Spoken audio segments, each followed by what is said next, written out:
Thank you for bearing with us.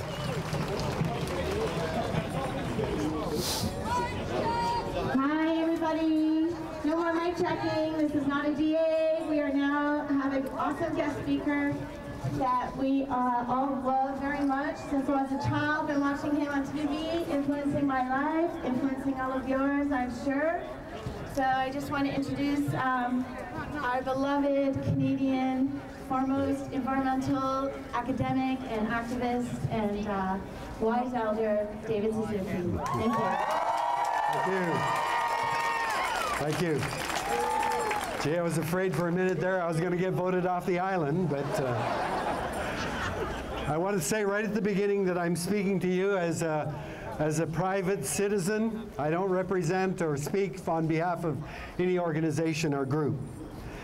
I'd also like to begin by acknowledging that we are gathered here on Coast Salish ground.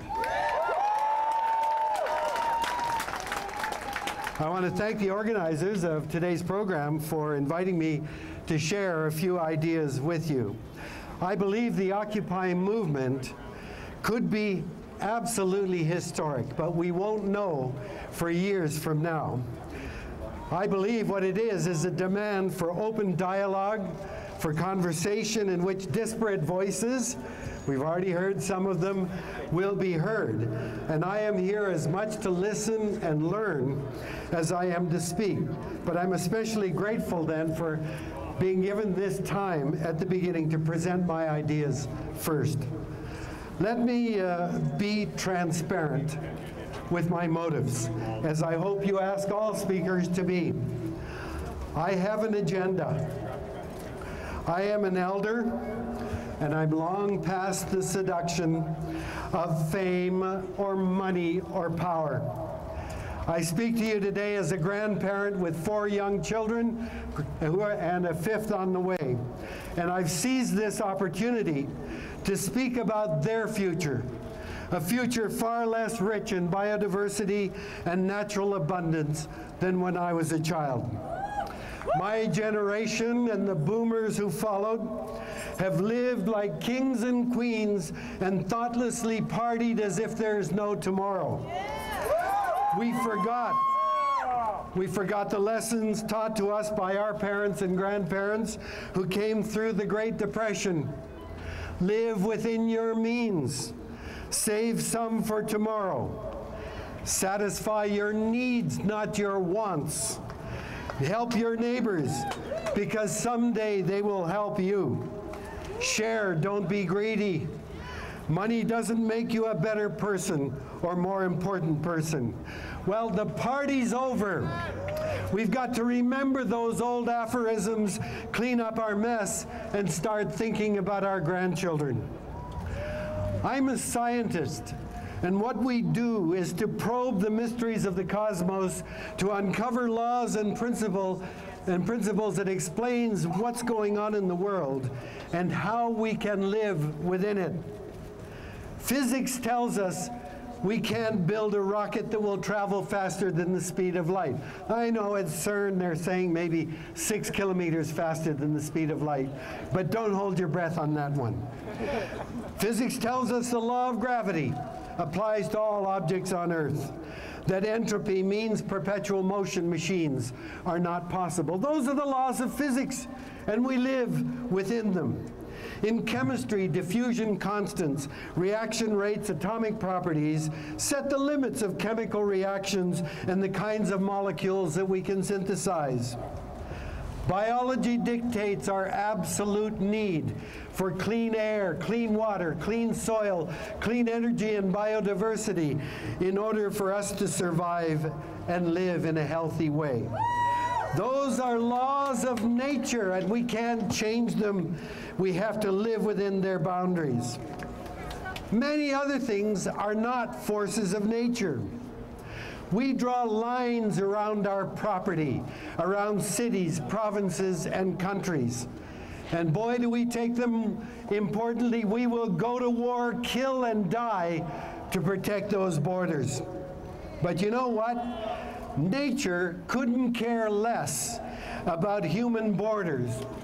Air, water, Dust, storms, drought, global warming, fires, epidemics, migrating birds, fish, mammals, and insects pay no attention to our ideas of territory. Other things, capitalism, economies, corporations, markets, and currency, these are not forces of nature. We invented them. And if they don't work, we can and we must change them. Look at what happened in Copenhagen. 192 nations gathered to deal with the atmosphere that belongs to no one. 192 national borders, 192 economic priorities, trying to shoehorn nature to fit our agendas. It will never work unless we subordinate our priorities to the limits imposed by nature itself. For me, the Occupy movement is about ecos, the Greek word for household or domain. It's about defining our place in community, in the state, in the nation, and in the biosphere. What is our home? And how do we live in it sustainably, with opportunity and meaning and happiness as our highest aspirations? Ecos is home. Ecology is the study of home. Economics is its management. But we elevate economy above ecology. For 5 years, a Prime Minister of Canada has never acknowledged the reality of human-induced climate change, or that Canada is the industrialized nation most vulnerable to its impact. And now he's cutting back on scientists in Environment Canada and research on climate, so then we don't have to listen to the facts. Mr. Harper has steadfastly said we can't reduce greenhouse gas emissions because it will destroy the economy. First of all, it's not true. Sweden, a northern industrialized country like us, has a carbon tax, has reduced its greenhouse gas emissions 8% below 1990 levels, while its economy grew by 44%. But more egregious, Mr. Harper lifts the economy above the very air that keeps us alive. Let's put the eco back into economics. There's an old saying that money talks. I've talked to a lot of loonies, but they've all been people. Money may literally talk, may not literally talk, but today it controls and sets the agenda for our governments. Occupy is not just about the 1% who continue to rake in an ever-increasing proportion of society's wealth, while 99% bear the real cost. Occupy is about corporate power. Corporations have become bigger than most governments on the planet, and they are no longer bound by national borders, laws, or standards. Occupiers know, because so many of you are young, that the terrible inequities represented by the 1% today are also intergenerational. Today's corporations and the super rich are increasing wealth at the expense of generations to come, exhausting resources, extinguishing species, poisoning air, water, and soil. Yet economists discount the estimated costs of these problems that will be most strongly felt by successive generations to come. Have you ever heard a politician call for mass spending for the sake of future generations, or children who can't vote, or for youth who don't bother to vote? Why does the government that we elect to look after our well-being and our future act as a cheerleader for corporate sectors, because money talks. For years, the auto sector fought every progressive innovation, from seat belts to catalytic converters to mileage targets to airbags. It will cost too much. We'll be put out of business. Let the markets rule. Don't legislate. Trust us, is what they said. For 10 years, Chrysler had data that proved airbags save lives. Yet for years, the auto sector fought Ralph Nader, while hundreds of thousands of people who could have been saved by airbags died. And when their beloved free market shifted to favor foreign companies, those bastions of free enterprise came crawling to governments and asked for bailouts. David Lewis was right, they're corporate welfare bums, and they got the money. But they got the money with very few strings attached. Why does our government, Ag Canada, the Canadian Food Inspection Agency, act like cheerleaders for GMOs, declaring them substantially equivalent to normal food, and thus not requiring special standards of safety, yet denying the requirement of labeling so at least we can choose what to eat? Money talks. Just ask Monsanto. Remember the tobacco industry's campaign of denial, spending tens of millions to assure us that smoking and secondhand smoke were not hazardous. All the while, their own experts knew the health dangers. Why is the pharmaceutical industry allowed to do its own research on drug safety instead of independent labs, and spend hundreds of millions of dollars to support an army of lobbyists, with the result that the fastest rising component of health costs are drugs? Money talks. Why do we continue to subsidize the fossil fuel industry with billions of our tax dollars while they are reporting record profits year after year? Do you think the development of the tar sands, the Enbridge pipeline, or LNG ports will be possible without massive subsidies from us, the taxpayers? Money talks. Fossil fuel companies spend hundreds of millions of dollars to inform us fossil fuel caused climate change is not real. It is. While saying that scientists are divided on the issues, they are not. While supporting right-wing think tanks and skeptics and websites, all to confuse the public and keep government from acting. And while they're doing this, they are in full knowledge that what they are denying is real. If this isn't immoral, I don't know what is. And yet Canada calls tar sands oil ethical. Exxon has reported record profits, yet has fought against a class action suit brought by people impacted by the Exxon Valdez oil spill. Exxon has lost over and over again in the courts, but has appealed each time, and to this day, Exxon has not paid a single cent to the victims of the Exxon Valdez oil spill. And Exxon is one of the major contributors to the campaign of disinformation about climate change. I could go on and on. Publicly held corporations may produce or do things that we need, that are good for society, but their only mandate is to make money. The more and faster, the better. Terrible things have been done in the name of profit. And we need our government to protect us from their depredations. And we are here to ask, how much is enough? Don't corporations have any social and ecological responsibilities? Corporations are supported because they are said to be the economic engine of society.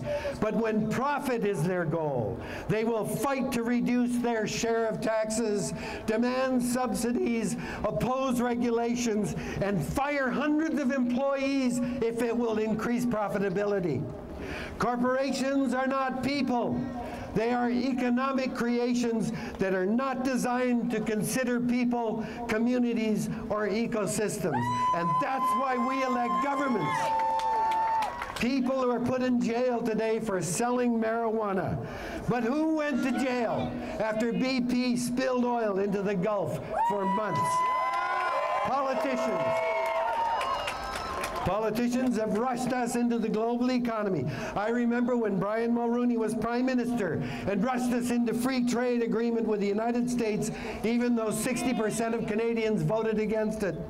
He was interviewed by Larry King on CNN, and when Larry chided him for Canada's economic downturn, Mulroney's reply was, "That was the global economy. Don't blame me for what happens in the global economy." If we lose control over our economy because of the global economy, why do our politicians give up their responsibility and rush to embrace that globalization?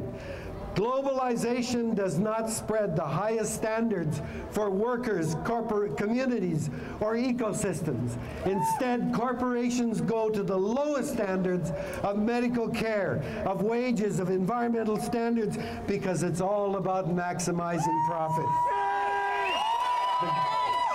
The global economy means our garbage and toxic effluents are shared with the world, dumped into the air, water, and land.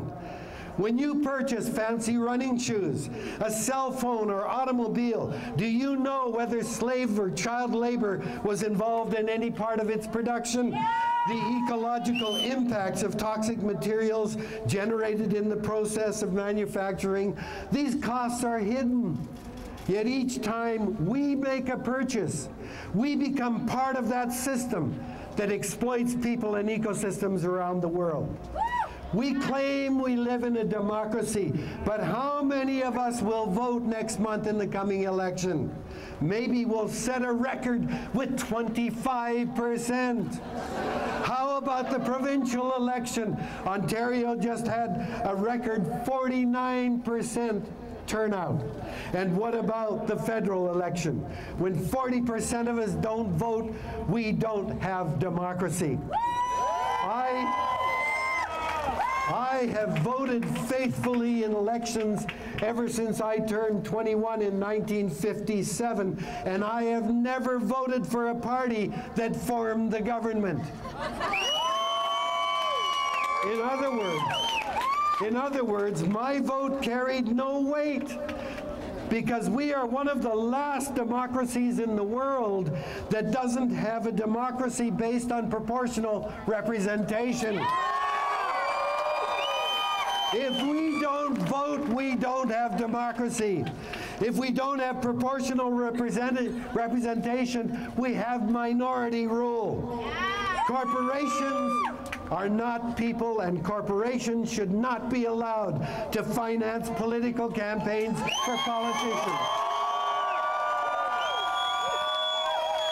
Why do we have such a disproportionate representation of politicians who are business people or lawyers? I believe because they can afford to run for office and lose, and they have friends with money. But that skews government priorities to issues jurisdictional and economic. We need a broader perspective than just legal and economic issues. Political campaigns should not be financed disproportionately by the wealthy. Any qualified candidate should be able to campaign, and the only money for campaigning should be from us, the taxpayers. If money talks, let it be from the general public, so their best interests dominate government priorities, not corporations. A society that supports vast disproportions in the distribution of wealth is not a sustainable society. A society should measure its success by the care of its weakest, poorest, and most vulnerable, not by the number of super rich. Let's take back the agenda. We need democracy for people, not corporations. We want greater equity. We demand social justice, especially for the first peoples of this nation, and we want to recognize and protect our most fundamental needs: clean air, clean water, clean soil, clean energy, a diversity of other species, and communities that support our children with love and care. Thank you all for letting me share these ideas.